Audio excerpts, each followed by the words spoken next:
ఎవరో నీకు గైడెన్స్ ఇవ్వక్కల, ఎవరో నిన్ను నడిపించక్కల. నిన్ను పిలుచుకున్న దేవుడే నిన్ను నడిపిస్తాడు. దేవుడు నిజంగా నిన్ను పిలుచుకుంటే, నిజంగా నువ్వు రక్షణ పొందితే ఆయన నిన్ను నడిపిస్తాడు. ఎవరి వైపు చూడక్క, ఆయన నిన్ను బలపరుస్తాడు. ఆయనే నిన్ను పవిత్రంగా నడిపిస్తాడు. ఆయన నిన్ను నీతిమంతుడిగా తీరుస్తాడు. కానీ అందుకు మనం ఏం చేయాలి? సహకరించాలి. మన వైపు నుంచి ఆయనకి ఏం కావాలి? సహకారం. అందుకే ఎవరైనా రక్షణ పొందితే ఇదిగో వారు దేవుని సహాయం కోరుకుంటారు. తప్పకుండా దేవుడు వారికి సహాయం. ఎలా సహాయం చేస్తారు? ఒకసారి ఆ 13వ వచనం ఒకసారి చదవండి. ఎందుకనగా మీరు ఇచ్చయించుకున్న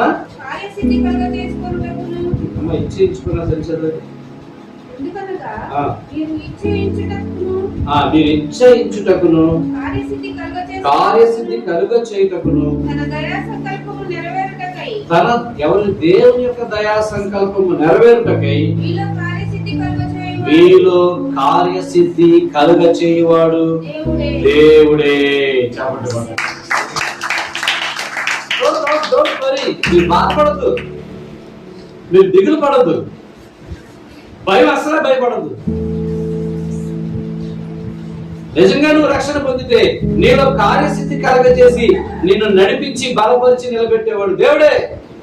నువ్వు కొద్దిగా సహకరిస్తే చాలు.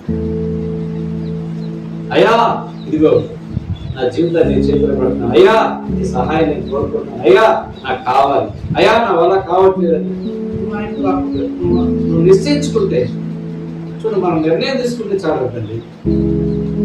ఆయన మనకు సహాయం చేసి మనలో కార్యసిద్ధి కలగజేయవాడు దేవుడే. కాబట్టి రక్షణ పొందిన మనం ఆ రక్షణ పొందామని దాన్ని పక్కన పెట్టుకుంటే మనం లేదు.